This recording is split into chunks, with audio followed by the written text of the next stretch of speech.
Welcome to the first ever Heart Profit podcast. We are so excited to get started with this. I am Staci Wright, the founder of Heart Profit, and I am with Gloria St. Martin Lowry, who is the president of HPWP.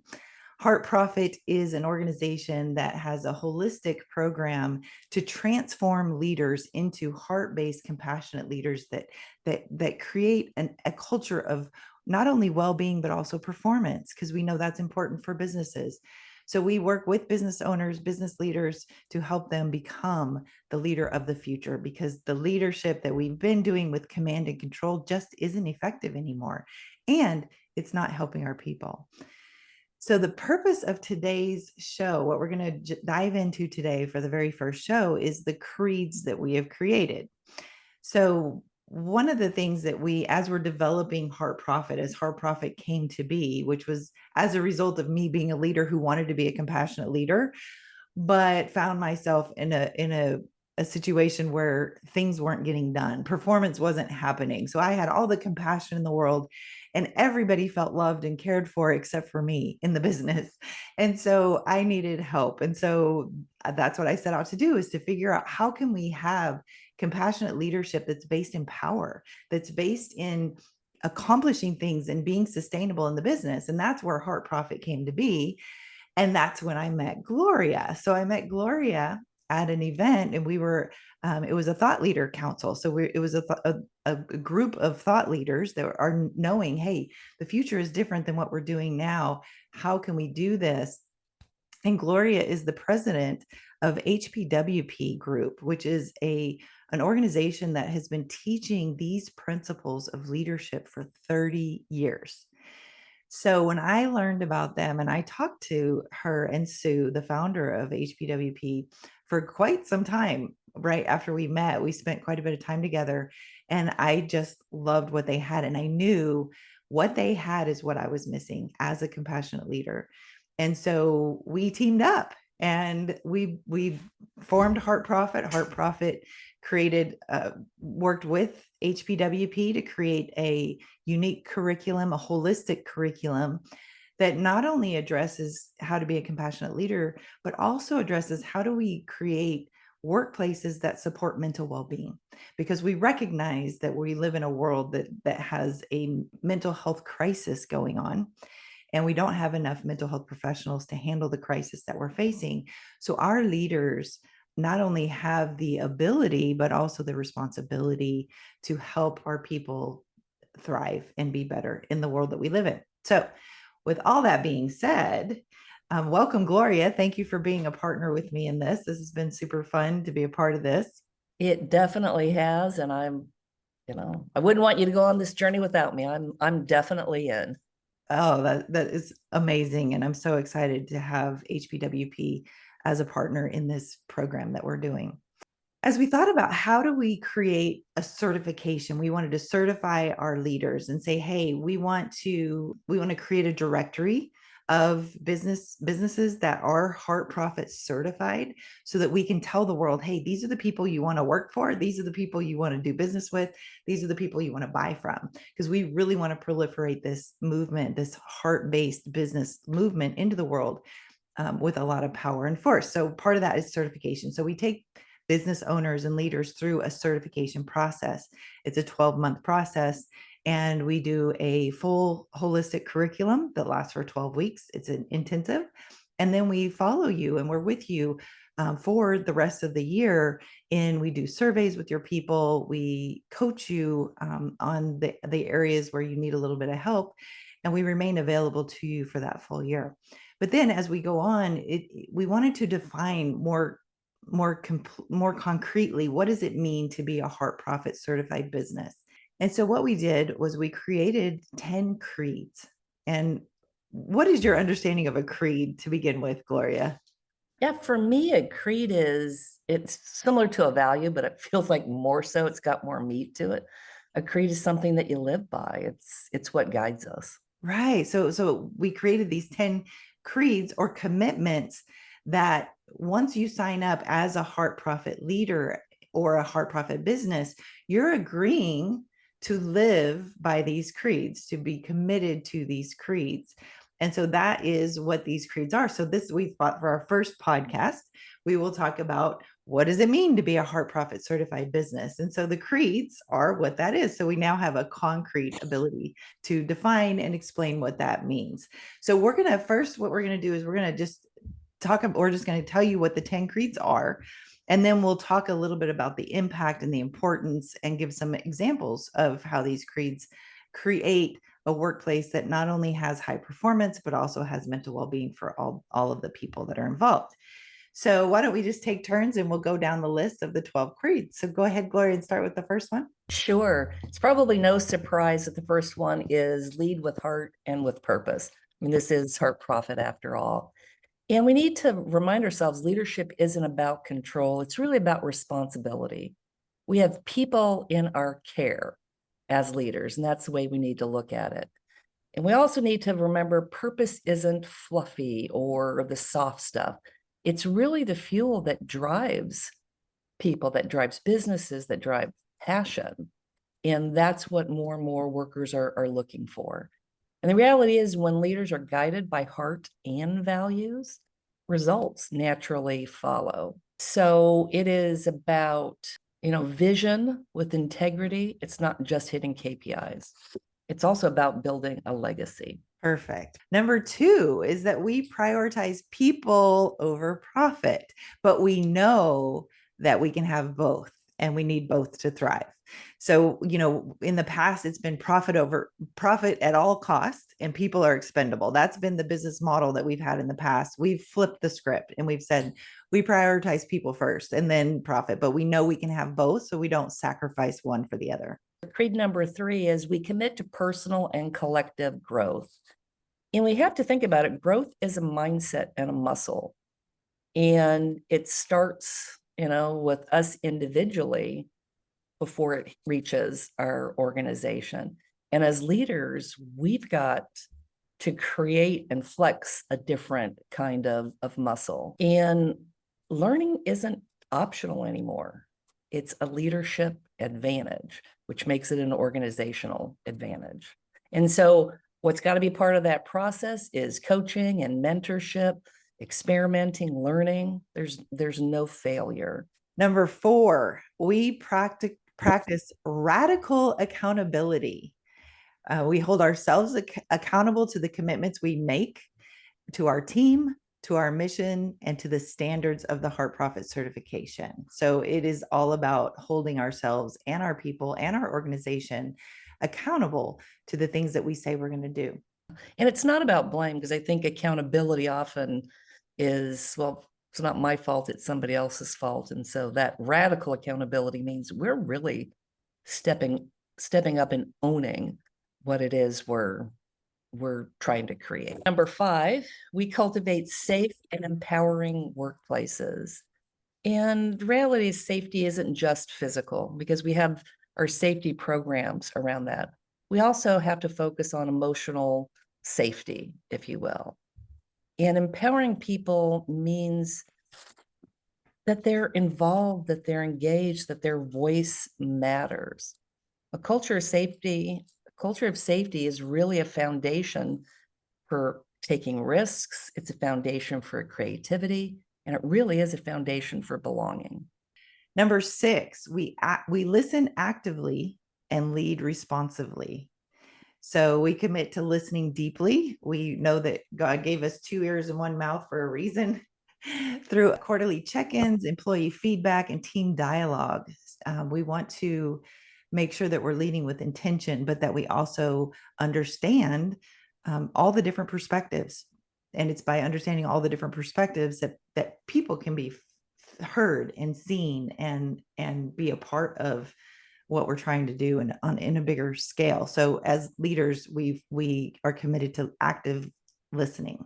And that I want to really anchor, because too oftentimes when we're in leadership roles, we listen to respond, we listen to reply, we listen to solve.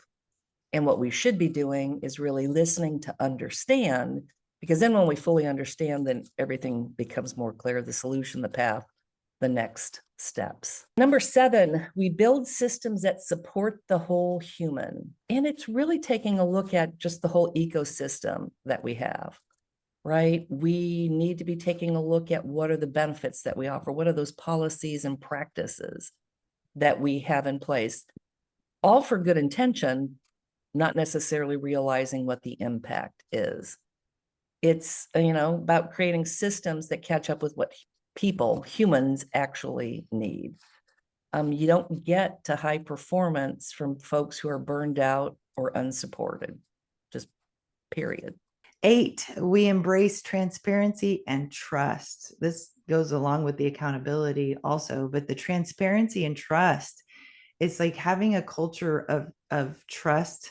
We build trust through open communication, honesty, and a willingness to engage in difficult conversations with empathy and respect. And that's something that we cover in depth in the curriculum that we teach, because it is so important that we do have a connection with our people and the trust with our people. In order to lead with heart, you've got to have that connection and that trust. So we build that through transparency and communication.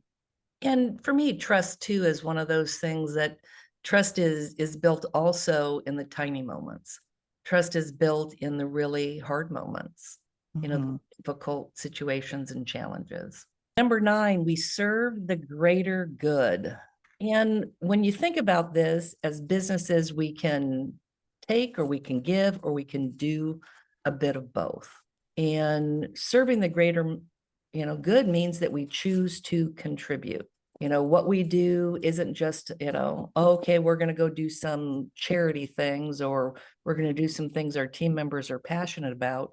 We do it because we want to give back. And the reality is we need to think about it this way, is that if our companies disappeared tomorrow, how would we be missed, right? So we have the opportunity to have a thriving business and also business that gives back and is remembered for that more than the other. Yes, yes, leaving an impact in your community outside of just the business ecosystem, so important. And that is definitely something we value at Heart Profit. Number 10, we are a living example of what's possible. We commit to modeling a new standard of business where compassion and performance are not exclusive, but powerfully aligned. So this is the future of business, and we're committed to leading by example. And what that means, that goes back to constantly learning and having that mindset of growth and learning, because the future is different than what we've had in the past. And we haven't been taught these new ways of being. And so having that mindset of being willing to learn and grow and integrate that and show the rest of the world what's possible is what we really want our HeartProfit-certified businesses to do. Because there's a lot of skeptical people out there that says you can't have compassion and performance. It just doesn't work. You be nice to your people, they'll start taking advantage of you. There are so many people out there that just don't see this as a possibility. Part of the certification process is you become a believer through the curriculum, through the experience, through learning these things and implementing them into your business, integrating them first internally and then implementing them in your business. And we hold your hand, we walk you through the process. And as you do that, you see that not only can you have performance and compassion, your performance goes way up. Do you have any examples right off the top of your head where people have become believers that were skeptical in the beginning?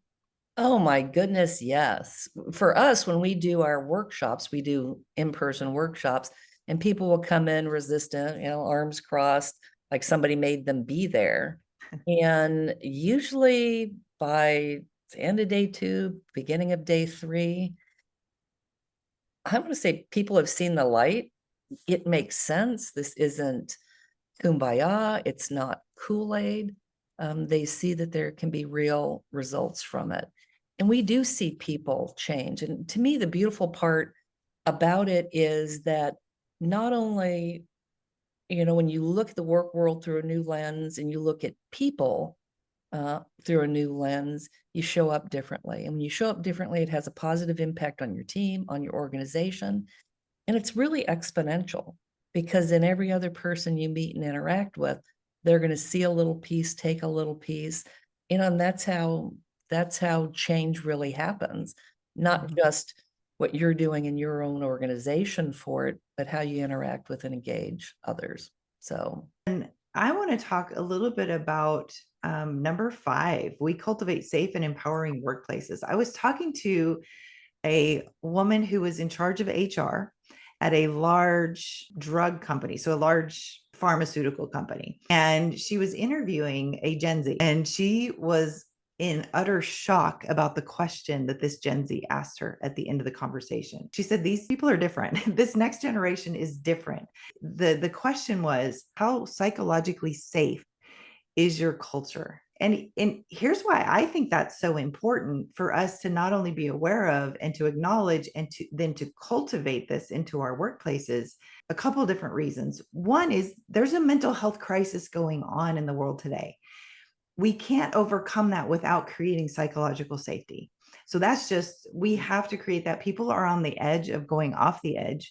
And in order to help reestablish their basis of well-being, psychological safety is a huge piece of that. But you touched on something when you were reading that, and you said, in order to have high performance, there has to be a sense of safety, because to take risks, to do new things, to make mistakes, we know that in business, to do big things, you're going to make mistakes.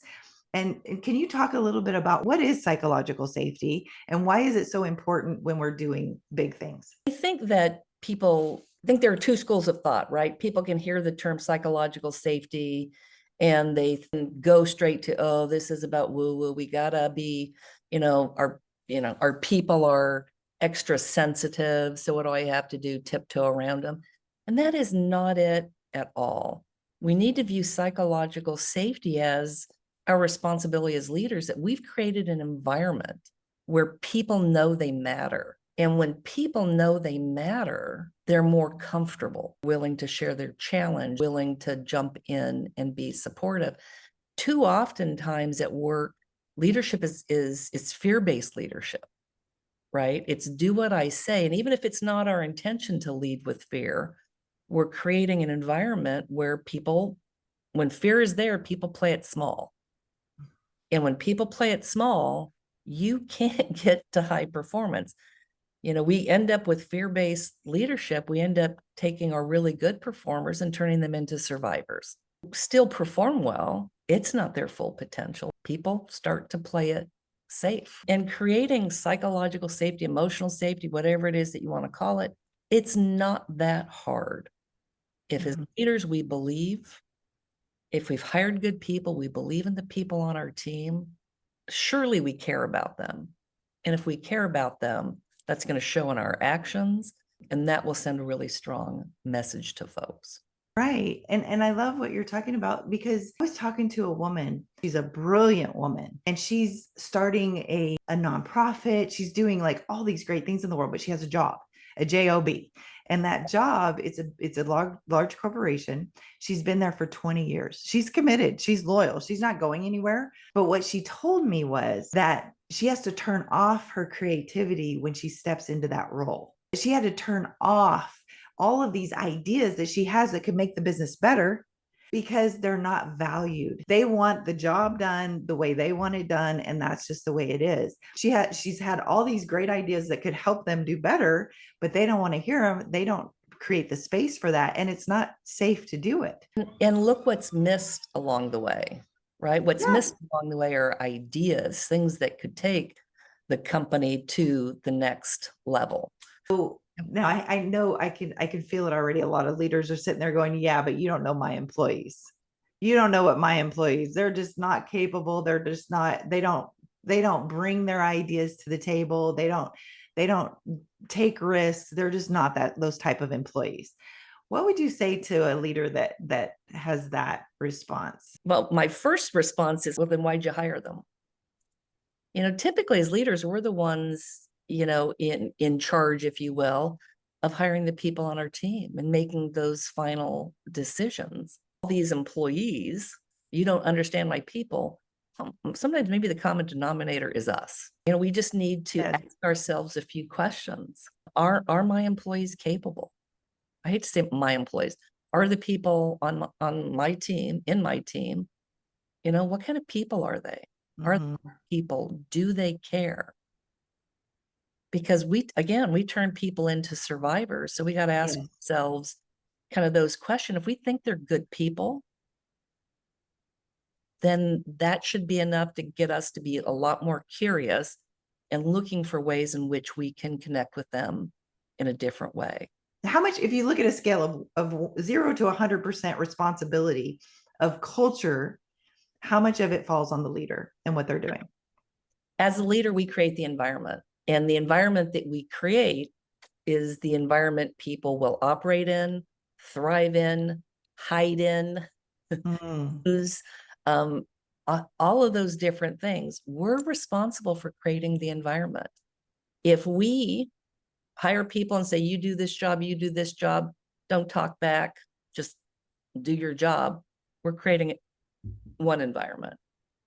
When we hire people and we say, gosh, you're a key part of this team, we're so happy you're here, we know that you're the right fit, here are the outcomes that we want to accomplish. And while we've got some standards that we have, the goal is we want to keep the end in mind. And I'm looking to you for ideas and input, your creativity, to keep this thing moving and keep us advancing. And then you check in with them. You work with them to set goals. You provide feedback. You provide the positive reinforcement. You provide the tips. You work with the team to communicate with each other. That's a very different environment than the first. Right. Yes. And all of that stuff is so easy, because even if you work in a large corporation where you can't impact the values, if you're a leader, you have that sphere of influence with the people directly on your team. There's so much you can do, even if stuff with the company is crappy, even if there's things with the company that you don't agree with, you can still create an environment with your team that is shows that you care, that's as communicative as you can be, that's doing active listening when times are tough.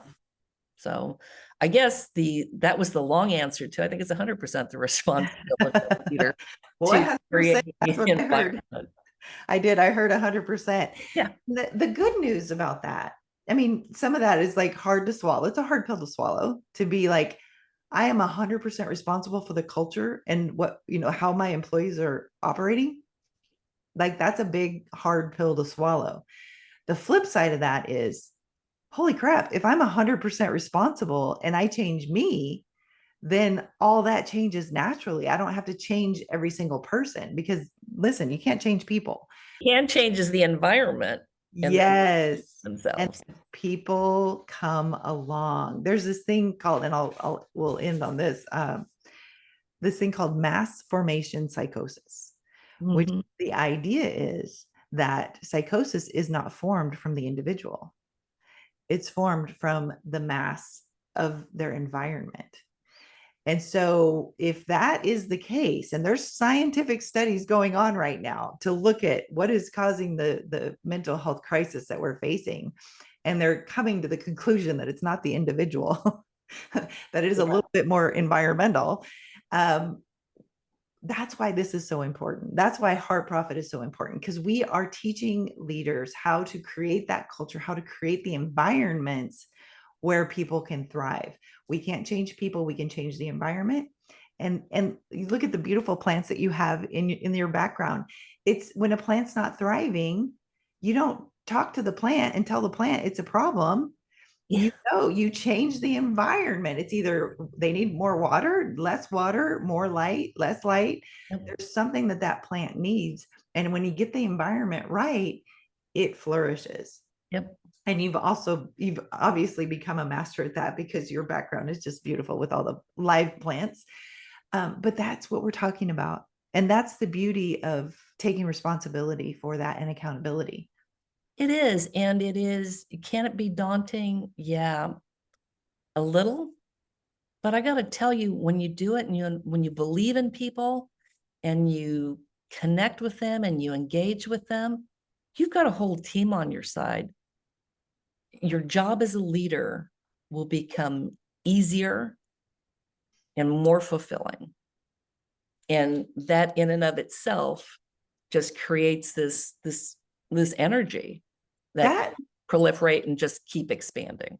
that is a huge benefit Yep. of the becoming a Heart Profit certified business, is that it's no longer 100% on your shoulders. And that's what we've had in the past as leaders and business owners, is that it all falls on us. We're the master problem solver. We're the one figuring everything out. We're the one telling everybody what to do. That's exhausting.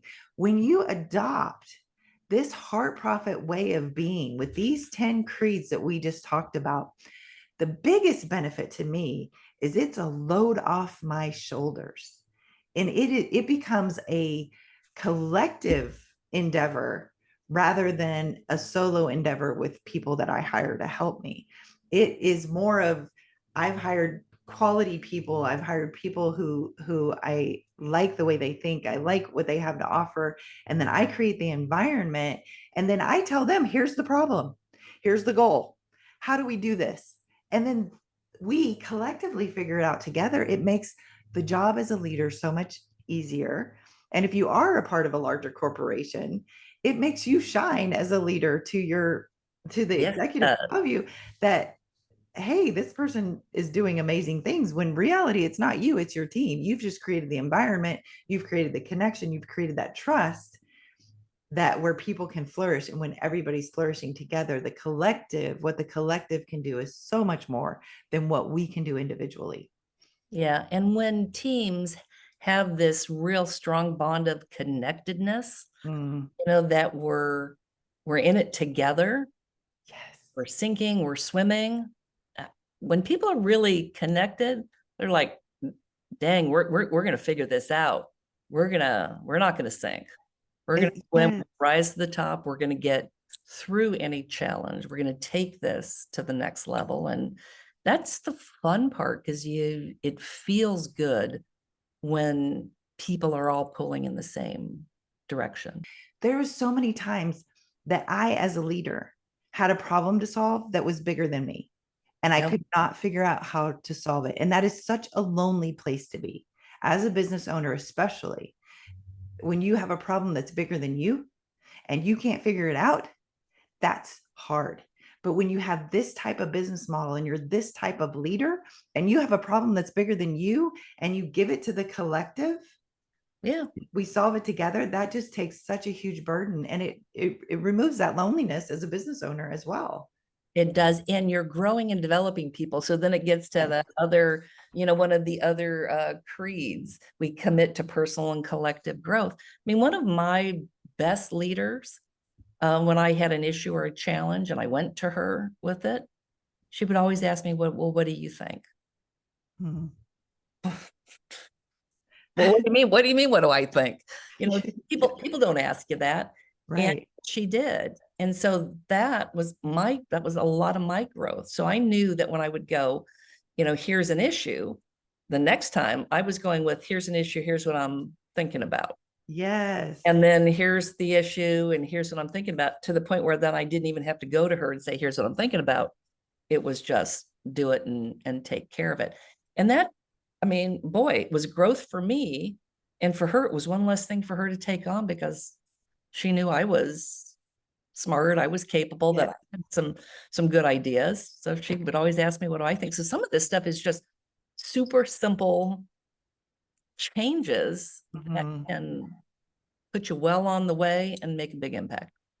Absolutely. I love that. Love that. Now we're going to talk about, how do you become involved? How do you get involved with Heart Profit?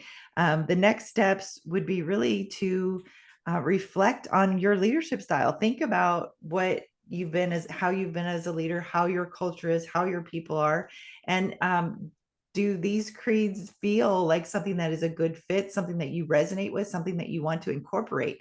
Don't worry about the how, because we'll get you to the how, right? We've got the how. We've got a complete pathway full of hand holding and bringing you along the journey. It's a lovely time with Gloria and myself in the groups that we have.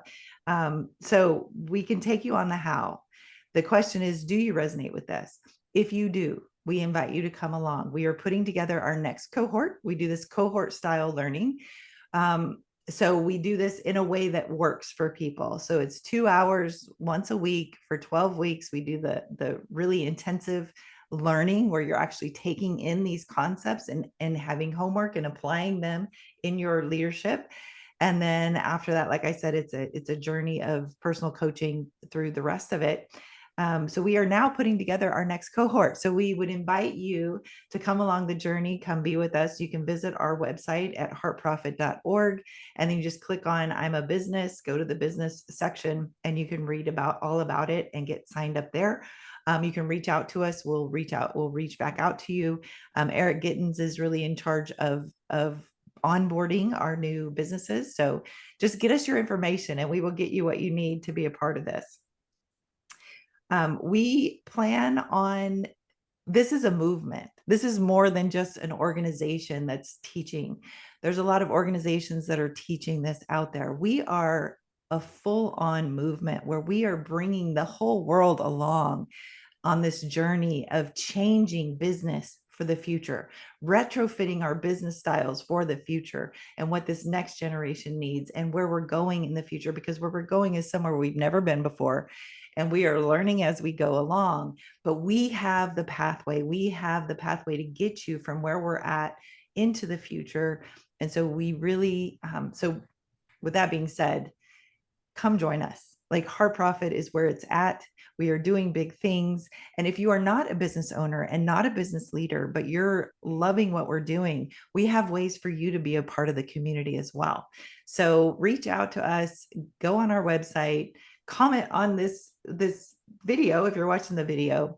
We would love to have you along this journey. Gloria, do you have any closing thoughts that you'd like to share? Yeah, I just want to say it's also going to be really fun as Yes. well. So we're learning, we're growing, and we're creating a difference in the world and having fun while we're doing it. Yes, that is a very much a part of the values that we have is fun. And so with that, I would like to thank you guys for being here. Thank you for being a part of this, and subscribe to our channel to hear more of our information. We're going to be doing these podcasts on a regular basis. So you get to hear all about what we're doing through our channel. All right. We love you guys. We look forward to getting to know you. Yes. Big hearts.